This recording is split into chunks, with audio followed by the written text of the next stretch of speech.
Después de 6 semanas de asedio por parte de sus tropas, Rusia anunció la toma de la ciudad de Mariupol, el segundo puerto de importancia para Ucrania y punto estratégico en el mar de Azov. Así lo indicó el ministro de Defensa de la Federación de Rusia, Sergei Shoigu, y el presidente Vladimir Putin. Las Fuerzas Armadas de la Federación Rusa y las milicias de las Repúblicas Populares de Donetsk han liberado Mariupol. Los remanentes de las formaciones nacionalistas se han refugiado en la zona industrial de la planta de Azovstal. En cuanto a hoy, toda Mariupol está bajo control del ejército ruso, de la milicia de la República Popular de Donetsk y el territorio de la planta de Azovstal, con los remanentes de los nacionalistas y los mercenarios extranjeros, está bloqueado de forma segura. Considero que el asalto propuesto a la zona industrial es innecesaria. Le ordeno cancelarlo. Este es un caso que debemos evaluar. Quiero decir, nosotros siempre debemos evaluar, pero en este caso aún más, sobre preservar las vidas y la salud de nuestros soldados y oficiales. No hay necesidad de escalar en esas catacumbas y arrastrarse bajo esas instalaciones industriales. Bloqueen esta área industrial para que ni una mosca pueda pasar. Del otro lado, los defensores ucranianos aseguran que la ciudad está prácticamente en ruinas, sus habitantes han escapado o muerto. Indicaron que pese a esto, Mariupol sigue siendo ucraniana. Sé que han capturado la mayor parte de Mariupol hace mucho tiempo, somos muy conscientes de eso, pero hay una parte de nuestra ciudad donde permanecen nuestros militares y se quedarán allí por ahora. Y es que cerca de 2.000 soldados ucranianos, mercenarios y combatientes del batallón de Azov resisten los ataques en la enorme zona industrial de la planta de Azovstal, en donde también hay unos 1.000 civiles que están resguardándose allí resistiendo los ataques rusos. Así lo destacó el alcalde de Mariupol. Escuchemos. Mariupol fue, es y sigue siendo Ucrania hoy, porque hoy nuestros valientes guerreros, nuestros héroes están defendiendo nuestra ciudad tanto como es posible. Entonces no importa qué declaraciones se hagan, la ciudad es y será ucraniana. Bueno, la pregunta que queda entonces es, ¿cayó o no cayó la ciudad de Mariupol? ¿Ha sido liberada o no por parte de las tropas rusas? ¿Estamos ante otro episodio de guerra de información entre Rusia y Ucrania?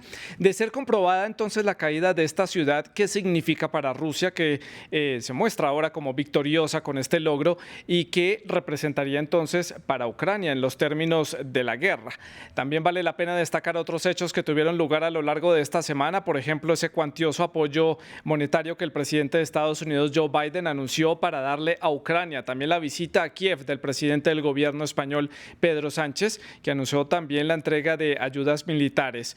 La prueba del lanzamiento de un misil de alcance intercontinental por parte de Rusia, que fue aprovechada por el presidente Vladimir Putin para mostrar músculo militar y también para amenazar a algunos países de la comunidad internacional. ¿Qué busca entonces el presidente ruso con estas pruebas militares?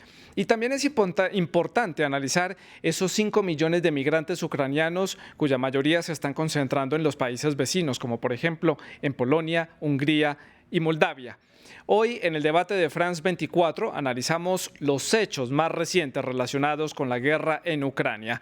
Y para analizar este tema hemos invitado a la doctora Beata Wojna, si lo pronuncio bien en polaco, internacionalista y profesora de Relaciones Internacionales en el TEC de Monterrey en México. La doctora Wojna también fue embajadora de Polonia ante el gobierno de México y de los países centroamericanos entre los años 2014 y 2018.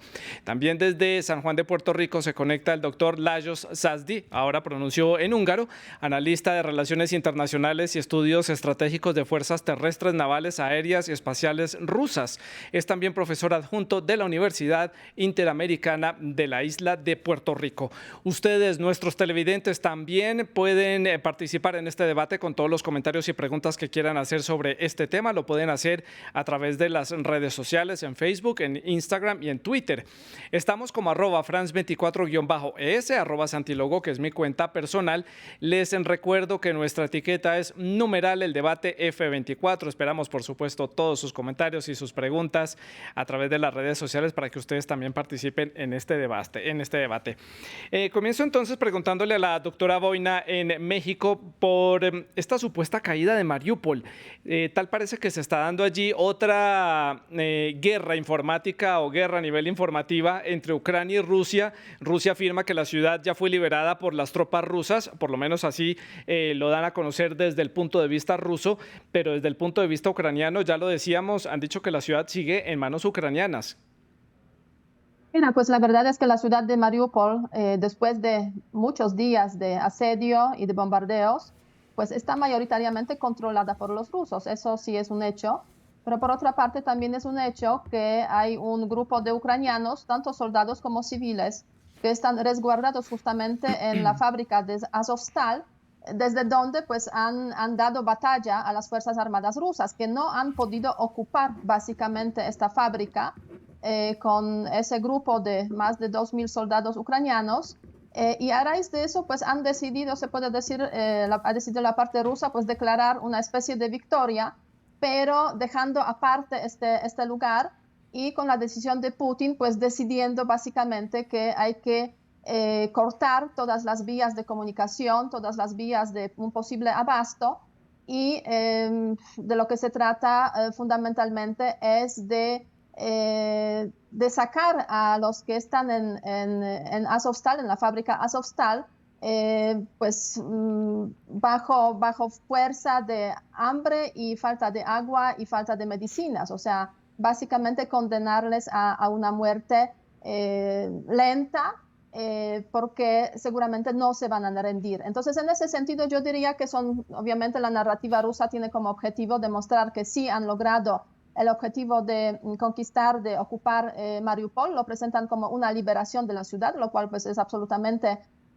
mentira, tomando en consideración que la ciudad es una ciudad ucraniana que fue invadida por Rusia, igual que el territorio ucraniano fue invadido por Rusia, y además era una ciudad pues que funcionaba muy bien. Hoy en día es una ciudad completamente destruida, 90% de la infraestructura civil de la infraestructura de la ciudad pues está completamente destruida, y los ciudadanos que han vivido ahí, más de 400.000 personas, pues han logrado salir de esta ciudad, pero muchos se quedan ahí. Se calcula como 100.000 civiles que están ahí en Mariupol. Doctor Sazdi, su opinión sobre este tema. ¿Cayó o no cayó? ¿Fue liberada o no fue liberada la ciudad de Mariupol a manos de las tropas rusas? ¿Cuál es la perspectiva que usted tiene sobre este tema? ¿Y por qué las tropas rusas están, tal parece que, ensañadas con esta ciudad? ¿Por qué es tan importante para el ejército ruso conquistar esta ciudad? Sí, claro. Bueno, lo primero es que liberado sería la retórica de Moscú, y no podría ser jamás liberada por Moscú porque Moscú es el invasor, es el agresor. Solo sería liberada si Ucrania logra sus Fuerzas Armadas levantar el cerco y la ocupación rusa de la parte que controlan, que aparentemente es la mayor parte de las ruinas de Mariupol. ¿Han logrado conquistarlo o no los rusos? Bueno, sabemos que en Azovstal, este gran conglomerado industrial de acero, que tiene búnkers, varios niveles bajo tierra, porque parece que tenía búnkers contra guerra nuclear de tiempos de la Unión Soviética, pues están como 1.000 combatientes ucranianos, hay también refugiados civiles, pero se me ocurre algo, de eso no se habla. ¿No sería caso que en algunas partes de la ciudad, pues es una ciudad grande, habrían combatientes en unidades guerrilleras ucranianos que podrían incluso estar moviéndose a través de las cloacas, por ejemplo, para salir a llevar a cabo emboscadas a la superficie y llevar a cabo emboscadas? Esta es mi especulación, pero no necesariamente, no lo sabemos, yo no lo sé, pero podría ser que haya algunos otros pocos grupos, estaríamos hablando de unidades de 7 a 10 hombres, o menos incluso, de guerrilleros, soldados ucranianos, milicianos ucranianos, que estarían usando los escombros para llevar a cabo emboscadas. Entonces hay una cosa que hay que tomar en cuenta. Ya se decía hace unos días que, y antes de la llamada rendición de 1.000 infantes de marina ucranianos, que es lo que los rusos decían, que las tropas rusas, había un alto número que estaba siendo comprometida para rodear o para llevar a cabo el ataque contra Azovstal, ¿no? El ataque final, o sea, la conquista, si quieres, de Mariupol. Sí. Estaba atando un alto número de tropas que no las usaban en otros frentes. Entonces, eso de por sí tiene valor para las Fuerzas Armadas ucranianas, porque les entretiene en esta guerra que, claro, y más si Putin dice que no la tomen por asalto, porque sería muy costoso. Podemos asumir que habría trampas explosivas. Vienen los rusos y hacen volar ciertos túneles, los ucranianos, los defensores, para destruir ese ataque. Entonces, pues no lo han sometido. Podrían quizá incluso hasta llevarse a cabo ataques desde la fábrica, si hay varios niveles y si hay túneles conectados al sistema de desagüe de la ciudad. Sí, doctor Sazdi. Así que, ¿por qué es tan importante para acabar? Bueno, porque así podrían decir y celebrar el 9 de mayo, que es lo que quiere Vladimir Putin en su famoso desfile de la victoria en Europa, ¿no? Contra Alemania de Hitler, nazi, con su parada de tanques en Moscú, que han logrado sus objetivos en la guerra de Ucrania. Realmente su objetivo era tragarse todo el país, no lo logró. Entonces decir, bueno, capturan Mariupol y diría, ya hemos capturado Donetsk, Lugansk, la costa del Mar de Azov, tienen a Crimea, Gerson, y bueno, decir que han logrado, pero ya los expertos occidentales y a cabo están diciendo que la batalla del Donbass, como le ha llamado el presidente Zelensky, puede durar meses y será una guerra de desgaste. Así que vamos a ver, la cosa empieza. Sí. Doctor Sazdi, se me adelanta usted a mi siguiente pregunta que le iba a hacer a la doctora Boina, y era precisamente esa necesidad que tiene Rusia de mostrar resultados, esa necesidad de mostrar victorias en esta guerra que se está extendiendo más de lo que Moscú, Kiev, Bruselas y Washington estaban esperando que iba a durar. ¿Será este entonces ese primer trofeo, digámoslo así, como lo puede llamar Moscú y como lo decía el doctor Sazdi, para mostrar el día de 9 de mayo, el día de la victoria, para poder calmar un poco los ánimos entre la sociedad rusa? ¿Qué análisis puede hacer usted? Pues no cabe duda que Mariupol en este sentido sí es un primer trofeo y Putin lo puede presentar de esta forma, aunque en el terreno no necesariamente toda la ciudad está ocupada y dominada por los rusos. Esta ciudad tiene también otro significado, un significado geoestratégico relevantísimo. Es un puerto que da al mar de Azov, entonces la ocupación de esta ciudad, pues de alguna forma se puede decir debilita a Ucrania y la priva, en caso de que Rusia se quede con ese territorio, digamos, por más tiempo, la priva de un acceso al mar del cual salían básicamente los barcos ucranianos, pues principalmente con cereales que exportaban, con trigo, con cebada, con girasol, que exportaban a diferentes partes del mundo. Entonces hay un significado económico, geoestratégico de este puerto para Ucrania. Es una pérdida importante para el país. Por otra parte, Mariupol es también una ciudad que conecta a Ucrania Oriental con Ucrania del Sur y con Crimea. Y en ese sentido hay que tener en consideración que precisamente ese empeño de los rusos de ocupar Mariupol estaba relacionado con la necesidad de ocupar una ciudad que es una ciudad de tránsito y de conexión entre las dos partes de Ucrania que Rusia quiere ocupar.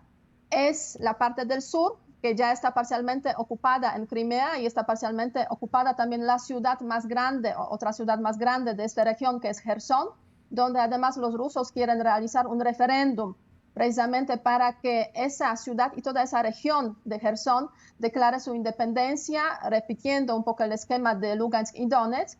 Entonces, esa parte del sur conectándola con la franja en Ucrania Oriental, donde se encuentran las dos repúblicas declaradas independientes y reconocidas independientes por Rusia, Lugansk y Donetsk. Entonces, ese es el significado pleno de Mariupol, a lo cual se suma también esa posibilidad de liberar las Fuerzas Armadas rusas, como ya lo ha mencionado mi colega húngaro, liberar las Fuerzas Armadas rusas para pasarlas o dirigirlas precisamente al frente oriental, o sea, a Donbass precisamente, para ahí pues realizar toda una serie de operaciones en un frente que es larguísimo, de 480 kilómetros, con muchas ciudades y la verdad es que posibilidades de ocupación difíciles, como lo hemos visto en otras partes de Ucrania también. Además que acceder un poco más al sur de Mariupol le permitiría a las tropas rusas conectar ya los territorios ganados en el norte de Crimea y le permitiría a Rusia estar conectada de forma terrestre con la península de Crimea y no a través del estrecho de Kerch,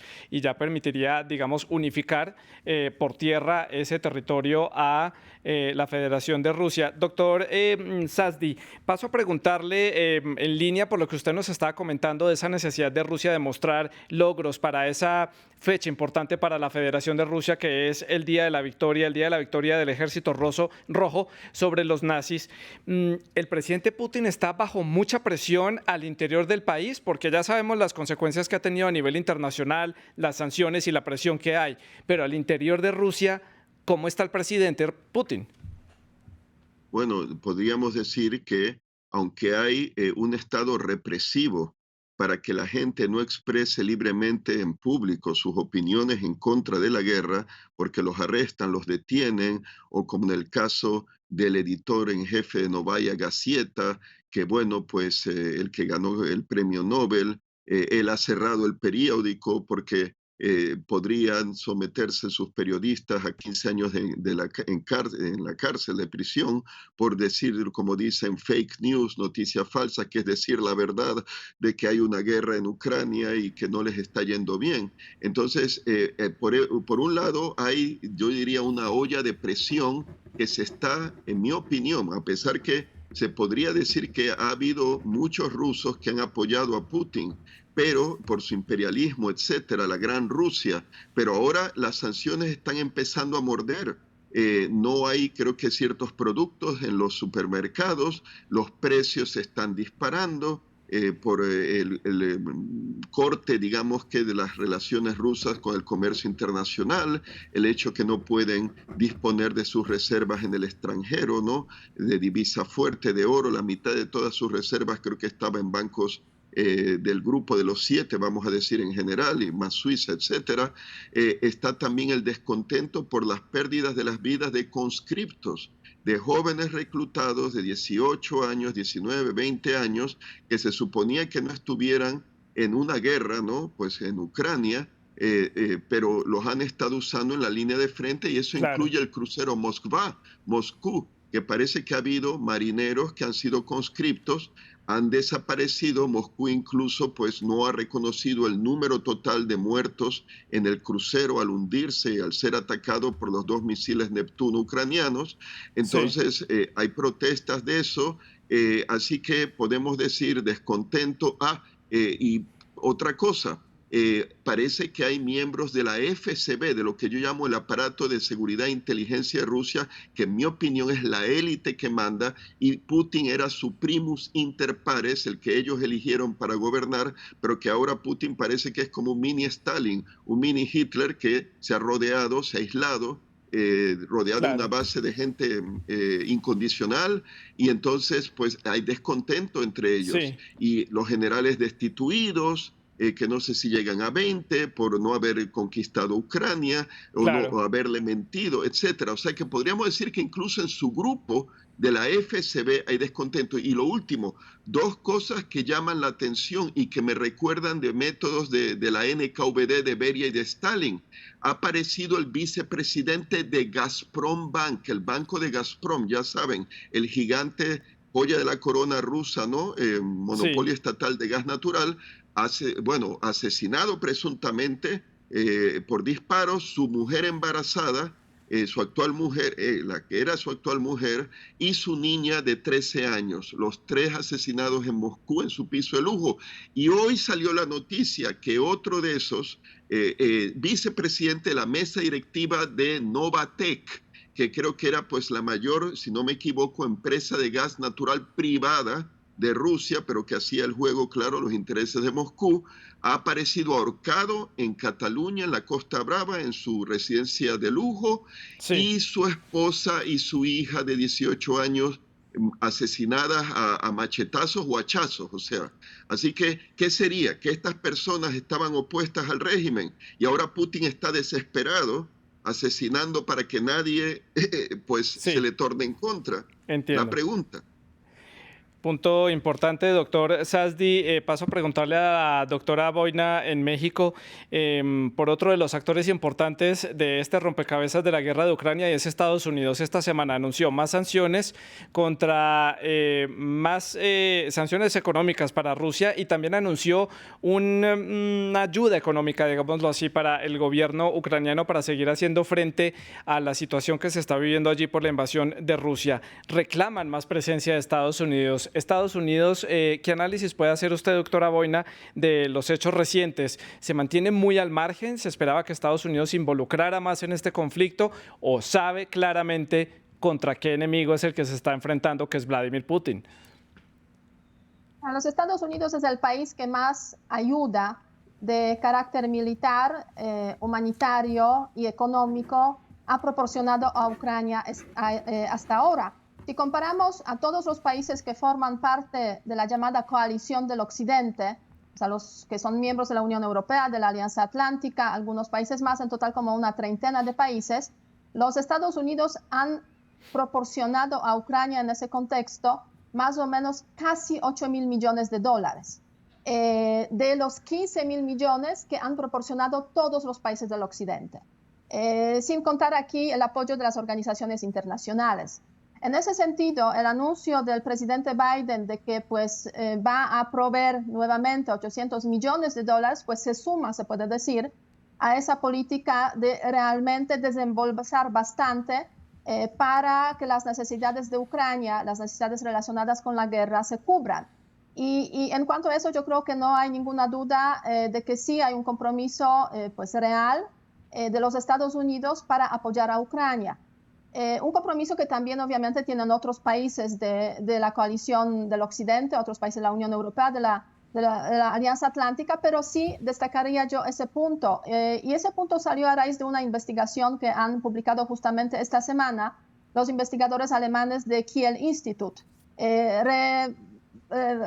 subrayando, revelando esa información.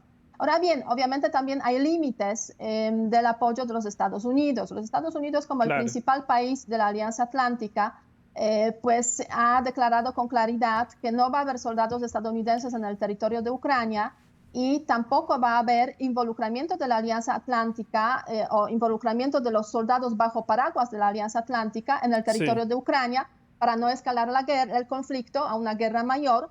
Y finalmente tampoco va a haber armas pesadas. Ahora está cambiando un poco esa retórica de los Estados Unidos, o sea, las declaraciones han aparecido de esta semana también, que van a empezar los envíos de armas más pesadas, sobre todo relacionadas con artillería con armas que sí desde hace tiempo está solicitando precisamente Ucrania. Sin embargo, el presidente de Ucrania, Volodymyr Zelensky, sigue pidiendo más ayuda a la comunidad internacional. Dice que no es suficiente lo que han recibido hasta ahora debido a la escalada que empezó precisamente Rusia a lo largo de los últimos días.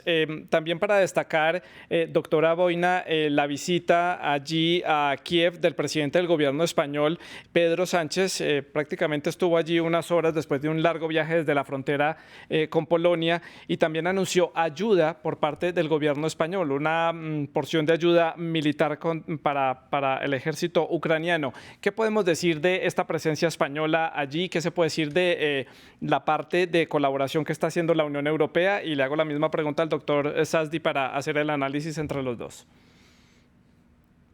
Mira, yo creo que el tema de la visita del primer ministro Sánchez en Ucrania, pues se suma ya a varias visitas que se han realizado de parte de los líderes de Europa Occidental, de la Unión Europea, de la Alianza Atlántica, en el contexto de Ucrania, en Kiev, y las reuniones que han tenido precisamente con el presidente Zelensky. Es un símbolo muy importante de que hay apoyo de los países de la Unión Europea y de los países de la Alianza Atlántica a los esfuerzos de Ucrania, a la lucha de Ucrania en esta guerra contra la invasión rusa. Y tiene yo creo que significado simbólico, pero también es un significado real en forma de los compromisos a través de declaraciones muy concretas sobre cuánto dinero, cuánta ayuda militar se va a destinar a Ucrania. Y eso sí es relevante y eso sí cuenta muchísimo. En ese sentido también ha sido muy importante el regreso de varias embajadas de los países occidentales a Kiev. Recordemos que antes de iniciar la guerra, muchas embajadas, prácticamente todas, se fueron de Kiev, se alojaron en el Lviv y después incluso se salieron totalmente de Ucrania. Hoy ya tenemos la situación del regreso de esas embajadas, Sí. lo cual nos refleja con claridad de que Ucrania pues ha ganado la batalla de Kiev, básicamente, y con lo que se enfrenta hoy en día es con esa nueva fase de la guerra que constituye básicamente en ganar la batalla de Donbass. Vamos a ver cómo va a ir este proceso, pero no cabe duda que este tipo de visitas sí tienen su relevancia. Hay visitas que se han hecho y hay visitas que la parte ucraniana ha dicho que no se pueden hacer. Es el caso del presidente de Alemania, Steinmeier, cuya visita, pues, a punto de prácticamente realizarse, fue rechazada. Fue rechazada porque el presidente Steinmeier fue uno de los que avaló el Nord Stream, que es este gasoducto que iba a conectar a Rusia con Alemania, o que conecta a Rusia con Alemania, pero que nunca fue puesto en marcha debido al conflicto que se está viviendo en este momento y a otras discrepancias internacionales. Doctor Saldi, si tiene algo que añadir de este tema de la Unión Europea, adelante, le doy espacio para que haga un comentario al respecto, y también quiero preguntarle por un tema que yo sé que usted nos va a dar muchos datos, y es el tema de esa prueba de ese misil que hizo Rusia también esta semana, que también puso a temblar al mundo entero. Sí, no, que bueno, es muy importante el hecho de que se está movilizando, al hablar de la Unión Europea, el proceso de admisión de Ucrania a la Unión Europea. Se ha estado diciendo hasta ahora que Ucrania no va a entrar en la OTAN, pero básicamente, como veo las cosas, es que con todo el apoyo de armamento que le están dando a Ucrania, pues la OTAN, es como que si Ucrania ya es miembro de la OTAN y está combatiendo en nombre de la OTAN, pero sin la OTAN oficialmente estar combatiendo. Y los rusos, Putin aparentemente considera que pues ya hay realmente una guerra entre la OTAN y Rusia, pero en suelo ucraniano. Entonces, está el tema de la expansión de la Unión Europea, incluyendo Ucrania, está el tema de la OTAN, de la futura aparente integración de Finlandia y de Suecia. O sea que Putin, que ha estado amenazando a estos países escandinavos neutrales que no sean miembros, pero claro, con su destrucción y genocidios y crímenes de guerra en Ucrania, pues ¿quién no va a intentar buscar la protección colectiva de la OTAN? Que probablemente, es mi especulación, si después de la Revolución Naranja del 2004-2005, cuando ya se veía que Putin claramente quería tragarse Ucrania con Yanukovych, siendo el presidente saliente Leonid Kuchma, amigo de Putin, pues ahí debieron de haber invitado a Ucrania a la OTAN. No lo hicieron. Sí. Y si hubiera sido de la OTAN, probablemente Putin no se hubiera atrevido a atacar Ucrania, pero eso, el hubiera no existe, como se dice. Claro. Entonces, está el tema de la política alemana, el cambio, precisamente por esto de que a Steinmeier pues no se le ha permitido entrar, pero ha habido se ha reformulado la política alemana hacia Rusia, y van a depender menos de gas, de petróleo. O sea, va a haber un cambio, y reconocen su error de haber dependido tanto de los hidrocarburos rusos, y van a gastar más en armamento, como ya saben, y además van a dedicar mayor esfuerzo militar aparentemente para la protección de los países bálticos de Lituania, Letonia, Estonia. Finalmente, armamento pesado. Bueno, Estados Unidos va a dar 72 cañones de artillería autopropulsada de 155 milímetros M109A6 Paladin, 144,000 proyectiles. Puede haber proyectiles inteligentes, de estos que son guiados por satélite o por láser, guía terminal, para impactar con un solo tiro de esos obuses un tanque enemigo, como los proyectiles Copperhead que ya existían en los años 80. Sí. Entonces, casas de combate. Parece, no se ha confirmado, creo todavía, que Bulgaria va a proporcionar MiG-29, porque van los americanos a venderle 8 cazas F-16, como los que tiene, por ejemplo, Polonia. Entiendo, doctor Saldi, es que se me acaba el tiempo y ya estoy en la parte final del programa, y quería preguntarle para que nos diera datos de ese misil que hizo pruebas Rusia, que voló desde el noroeste del país hasta la península de Kamchatka, y con el que Vladimir Putin aprovechó para amenazar a los países alrededor del mundo, diciendo que las naciones pensarían 2 veces antes de atacar a Rusia, sabiendo que ya la Federación tiene este misil dentro de sus almacenes militares. Rápidamente, es el Sarmat, el sármata por este pueblo euroasiático, indoiranio, de tiempos de Trajano y de los romanos. Este misil es sucesor del SS-18, alias Satán, que la OTAN así le llamaba con esa numeración. Voivoda era el nombre que la Unión Soviética le daba al SS-18, y este era un misil balístico intercontinental basado en tierra, pesado, que podía llevar pues más de unas 10 ojivas pesadas de 750 kilotones cada una. Si le añades 250 kilotones a una de esas ojivas, ya tienes un megatón, como decir 1 millón de toneladas de TNT, Sí. y podía ir también con ayudas, con contramedidas, como decir, señuelos para engañar a las defensas antimisiles junto Entiendo. a las ojivas esas, a las 10. Entonces el nuevo es para reemplazar al SS-18, que por cierto era fabricado en Yuzhmash, que es un gran conglomerado de fabricación Sí. también de cohetes espaciales que está en Ucrania. Otro motivo quizá de Putin, querer quedarse con Ucrania por sus minerales, su agricultura y también su sector Es militar claro e el industrial, punto. que era tan importante. Entonces, Sí, doctor Saddi. estarían basados, porque no son móviles, Doctor son Saddi, súper me quedan pesados. pocos minutos para terminar el programa. Tengo que hacer, Sí. lamento tenerlo que cortar, pero tengo que abordar otros temas importantes y se me extiende mucho usted en sus respuestas. Quiero preguntarle a la doctora Boina sobre la situación que está viviendo Polonia al recibir a millones de ucranianos. Ya esta semana superaron los 5 millones de migrantes ucranianos que han viajado a lo largo y ancho del continente europeo a través de las fronteras de Polonia, Eslovaquia, Hungría, Rumanía, Moldavia. Incluso ya muchos han comenzado a llegar también a América Latina, incluso a Estados Unidos y Canadá.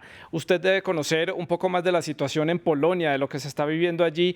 ¿Qué tanto esfuerzo tiene que hacer el gobierno polaco para llevar a cabo este operativo, para recibir a los migrantes, y qué tanto va a poder soportar el sistema de bienestar polaco y el Estado polaco para recibir a todas estas personas? La situación es obviamente muy compleja, muy complicada, porque efectivamente durante esos 60 días, casi 60 días que ha durado la guerra, han llegado a Polonia 2.800.000 refugiados. O sea, en los últimos días están llegando más o menos 20.000 personas diario, pero ha habido momentos, no hace mucho, hace pocas semanas, cuando 100, 200.000 personas cruzaban la frontera de Polonia en diferentes puntos, en diferentes cruces.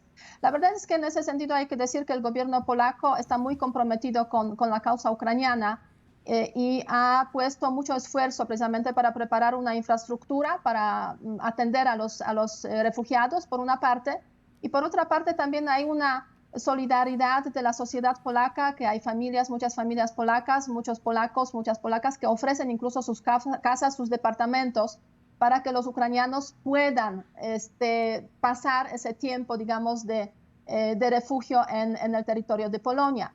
Esos refugiados que llegan al extranjero, que salen de Ucrania y llegan a los países como Polonia, son principalmente mujeres y niños, niñas, o sea, básicamente pues los grupos en ese sentido más vulnerables. Sí. Y a eso también ha habido que ajustar obviamente toda la infraestructura y todas las necesidades. Hoy en día en las escuelas polacas más de 200.000 niños ucranianos ya están estudiando, ya están en la primaria, en la secundaria, y en ese sentido yo diría sí hay un ajuste y una disposición muy grande de los polacos para ayudar. Por otra parte, hay otro factor yo creo que relevante. En Polonia ya ha habido ucranianos que han vivido en el país antes de la guerra. Sí, Entonces, había cerca de 1,5 millones de ucranianos viviendo en Polonia. Esa población también ha expresado, ha salido con obviamente las manos abiertas y ha ayudado muchísimo a los refugiados. Ahora bien, las necesidades son gigantescas y en ese sentido, aparte del presupuesto que destina el gobierno polaco, también obviamente hay ayuda internacional de diferentes organizaciones internacionales, sobre todo las Naciones Unidas, pero también Cruz Roja. Y aparte de eso, los países como Estados Unidos, también diferentes países y las instituciones de la Unión Europea, como Comisión Europea, han destinado fondos precisamente para pues, atender las necesidades de los refugiados. Doctora Boina, me quedan ya solamente un par de minutos para finalizar el programa. Quiero hacer las conclusiones. Quiero comenzar con usted sobre lo que va a suceder en este conflicto para las próximas semanas. Siempre lo digo, no tenemos bola de cristal para saber el futuro y día a día este conflicto toma un rumbo diferente y cada día Moscú o Kiev o Bruselas sorprende con alguna acción o medida que toman dentro de este conflicto. ¿Qué piensa usted que puede suceder en los próximos días? ¿Se rendirá el ejército ucraniano? ¿Rusia tomará más fuerza? ¿Celebrarán los rusos el Día de la Victoria con la caída de Mariupol? ¿Cómo lo ve usted? Mira, yo creo que Rusia está perdiendo esa guerra, no cabe ninguna duda, no ha logrado sus principales objetivos, entonces tiene que contentarse con lo que realmente puede hacer tomando en consideración pues, las capacidades de sus Fuerzas Armadas. Y eso significa concentrarse en la ocupación de la parte sur y parte oriental de Ucrania para transformar esos territorios en los territorios repúblicas independientes y probablemente en un futuro cercano incorporarlas a la Federación Rusa. Ahora bien, va a ser un proceso, sobre todo cuando hablamos de Ucrania oriental, de Lugansk, Donetsk, o sea, de la parte esa, Lugansk, Donetsk, de la parte esa que de las repúblicas autoproclamadas. Así es, exactamente. Pues eso va a ocupar a Rusia, pues yo diría bastante tiempo. Pueden ser semanas, pueden ser meses. Y en ese tiempo vamos a ver más sanciones que van a extenderse también al sector energético y vamos a ver pues, problemas también desde ese punto de vista pues, más global. Muchos temas para analizar, doctora Boina. Doctor Sazdi, se me acaba el tiempo. Les quiero agradecer por haber estado con nosotros aquí en el debate de France 24. Muchas gracias por haber compartido sus puntos de vista en torno a estos diferentes temas relacionados con la guerra en Ucrania. Ustedes sigan con France 24, tenemos más información para ustedes.